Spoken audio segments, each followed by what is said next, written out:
Olá, meus caros. Aqui é o Corvo. E para o Cine Corvo de hoje eu trago algo compatível com a data. Oh, sim, sim. É claro que existe um filme relacionado ao 1º de abril, o tradicional Dia da Mentira e das Pranks, famosas pegadinhas. Isso não deveria surpreender nenhum de vocês, afinal, difícil não é supor que havia algum filme que referendasse essa data. Mas sim, se ainda existe qualquer data comemorativa que o cinema ainda não tenha utilizado como temática. A sétima arte é implacável para utilizar tudo o que ela pode para construir um produto mercadológico. Ela sempre dá um jeitinho.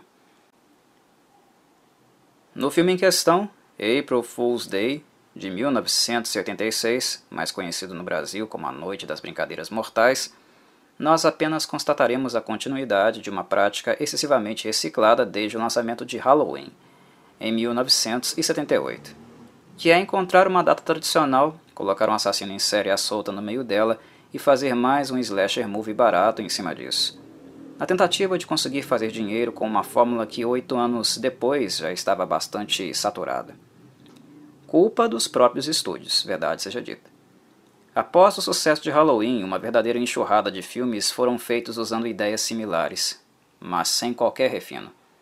Vários investidores tentaram embarcar na fórmula de sucesso e assim fazer dinheiro fácil, lançando dezenas de títulos anualmente e sem qualquer valor agregado, filmes abismalmente inferiores a Halloween.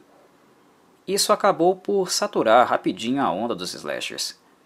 Em 1986, as pessoas já não aguentavam mais filmes dessa natureza, visto a previsibilidade. Quando Michael Myers apareceu em 78, era ainda uma novidade, algo interessante de assistir. Após ele, apenas víamos copycats, sem muita coisa nova para oferecer. Mas é aí que mora o detalhe. Este filme, April Fool's Day, está totalmente ciente disso. Há muitos produtores tapados no cinema, cujo único interesse é o financeiro. Caso sejam solicitados para pensar um pouco fora da caixinha, terão bastante dificuldade, farão verdadeiras trapalhadas por não estarem muito acostumados a pensar conceitualmente, um pouquinho que seja. No entanto, este não é o caso de April Fool's Day. A Paramount, mesmo estúdio que popularizou a série Sexta-feira 13, foi quem desenvolveu o projeto do filme. E ela sabia perfeitamente do desgaste causado no público. Ela foi uma das principais responsáveis por isso, aliás, ao explorar continuamente a marca Sexta-feira 13, com um filme saindo atrás do outro. No entanto, a Paramount viu em April Fool's Day uma oportunidade de experimentação, de tentar criar um tipo de slasher ainda mais barato do que normalmente eles já eram, e sem apostar nos mesmos clichês. É um filme que está tentando se afastar da maioria das fórmulas batidas que tinham sido usadas até então. Digamos que, ao olharmos para o título, certamente veremos que o filme não foge 100% desses clichês. Não foge totalmente. Ora, usar o 1º de abril, mais uma data comemorativa, já o colocava, inegavelmente, na modinha de usar todas as datas possíveis, tradicionais, para fazer um filme de horror. Depois de Halloween, usaram a Sexta-feira 13, usaram o Natal, o baile de formatura, aniversário, o dia dos namorados, o dia da graduação. Falta alguma? Claro, essa aí. Estava faltando o dia da mentira. Alguém se lembrou dela e percebeu que alguém também não havia usado ainda. Além deste clichê, há outros ainda neste filme, mas é inegável percebermos a tentativa dele em criar algo diferente, algo que o público ainda não havia visto. Uma condução diferente, um roteiro que foi escrito para tomar caminhos não tão convencionais se comparados ao que já havia sido usado repetidamente até então. O Dia da Mentira é um dia festivo e ambíguo. A graça dele está justamente no fato de fazer as pessoas questionarem a veracidade dos fatos. E é nesta característica que o filme vai literalmente brincar. O filme é lúdico. Escrever o roteiro dele e também filmá-lo deve ter sido uma experiência bastante divertida e leve. E vemos isso ser refletido no filme em si. Mas aí alguém vai perguntar, mas não é um slasher movie? Como assim o filme tem uma aura leve? Acredite ou não, É esta aura que ele mantém praticamente durante todo o tempo e o que justamente dá a graça dele. Ele é leve e tranquilo o tempo todo. E, mesmo assim, não deixa de ser um slasher movie. Ele ainda é, estruturalmente falando, um slasher movie. No entanto, ele tenta deixar o público mais interessado em outros elementos cinematográficos do que os mais comuns nesse tipo de filme. Não, neste filme você não vai encontrar mortes sanguinolentas, pois ele não quer te chocar. Ele não quer ser gráfico. April Fool's Day se volta mais para o suspense, para um tipo de dinâmica detetivesca, onde os personagens se encontram isolados e sem saber quem de fato está matando. Naturalmente, o filme é organizado de forma a acontecer no final de semana, onde o 1º de abril se daria.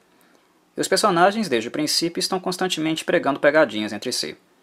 E elas são muitas, das mais variadas. Acidentes físicos, lâmpadas que, ao serem apagadas, acendem outras automaticamente, balões de pum, maçanetas que se soltam e deixam pessoas trancadas dentro do quarto, cadeiras com perna móvel e que fazem quem se senta cair no chão, vinagre sendo servido no lugar de champanhe, e por aí vai. Isto acontece o tempo todo, e, em virtude disso, o filme é repleto de risadas constantes por parte dos personagens que organizam e caem nas pegadinhas. O ambiente escolhido para isso é bastante controlado, e isto é importante de ressaltar. O filme acontece numa ilha, na casa de uma atriz rica chamada Muffy, que convida seus amigos, longe de serem ricos como ela, para passarem um fim de semana lá. É literalmente uma ilha. A única forma de acesso é por uma balsa e a comunicação com o mundo externo é bastante limitada. Ou seja, se desse alguma merda, o cenário para a catástrofe já estaria perfeitamente montado, não é mesmo? Para um slasher movie, é um cenário bastante conveniente, visto que as pessoas não teriam para onde correr e ficariam mais expostas ao agressor. O plano de Muffy é se divertir e também proporcionar o máximo de diversão para os seus convidados. E ela passou um bom tempo preparando a ilha para os amigos serem surpreendidos com as pegadinhas que ela mesma montou, como aquelas que eu citei há pouco. No grupo de amigos, nós temos os perfis típicos de personagens dos slashers, e aqui novamente reforço que, embora o filme tente fugir dos clichês, vários ainda se mantêm. Temos o cara que só pensa com a cabeça de baixo, a mocinha nerd, a mocinha que só pensa naquilo também, o machão que acha que pode resolver tudo estufando o peito. E claro, aquele personagem mais equilibrado, mais esperto, que normalmente é quem sobra para o confronto final com o antagonista, a chamada Final Girl, a garota final. Aqui a garota final é interpretada pela loirinha Amy Steele, aquela mesma que fez Ginny, a Final Girl de Sexta-feira 13, parte 2, alguns anos antes. Amy, como já havia trabalhado com a Paramount e teve uma experiência positiva, foi convidada novamente.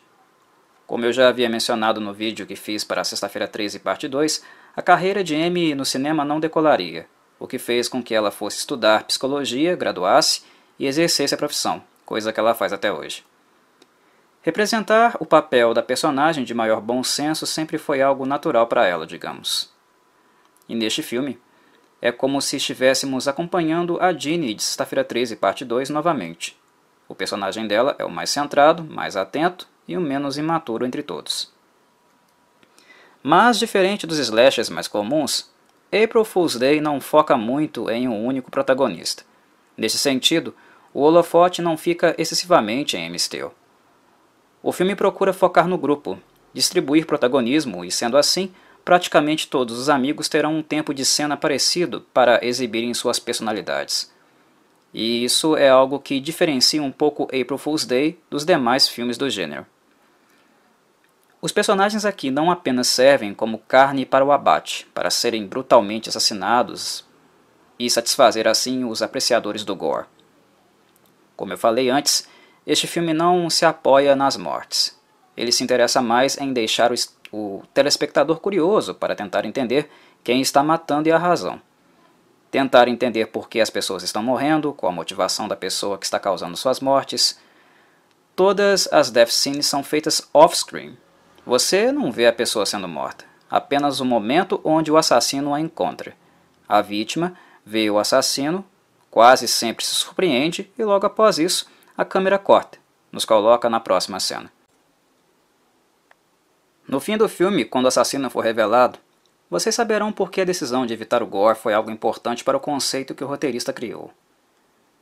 Como o grupo não é grande, logo eles começam a dar falta das pessoas que se ausentavam. A ilha tampouco é extensa, e nem há tanta coisa para fazer além do que Murphy planejou para ser feito socialmente. É quando eles encontram o primeiro cadáver, e onde a coisa começa a ficar feia. E aí eles se dão conta de que realmente estão isolados, que não é fácil sair dali, e que há alguém entre eles que pode ser o assassino. Murphy, obviamente, se torna uma das suspeitas. Quando o grupo chegou na ilha, Murphy foi muito receptiva. No entanto, no dia seguinte, sua personalidade muda drasticamente. Ela perdeu o asseio pessoal, descuidou-se com a aparência e ficou muito abatida, antes mesmo do primeiro cadáver aparecer. É uma abrupta transformação, não apenas física, mas também de personalidade. Como é típico nos slasher movies, o elenco nunca é aquelas mil maravilhas, mas se há alguém que realmente é mais cobrado para apresentar algo mais rico, cenicamente, é a atriz que faz Murphy, chamada Deborah Foreman. Ela é sem dúvida quem se destaca no elenco. Não estenderei muito minha fala, pois falar demais deste filme é certamente estragar consideravelmente a experiência de quem vai assistir. O que posso dizer é que ele está longe de ser um slasher tradicional. É um dos últimos da safra considerada clássica da slasher wave, e não tem a intenção de chocar ninguém, mas sim divertir. Ele aposta no entretenimento, na inventividade, em ser algo não convencional, tentando assim deixar interessados aqueles que já estavam saturados com a fórmula. E valeu a pena, pois o filme custou cerca de 5 milhões de dólares e arrecadou outros 13 milhões, numa época onde os slashers já estavam dando mais prejuízo do que lucro. Embora April Fool's Day não seja um filme memorável, acima da média ou qualquer coisa assim, que ele esteja longe dos melhores títulos do gênero, acredito que ele é digno de respeito, simplesmente porque ele tentou ser um filme diferente.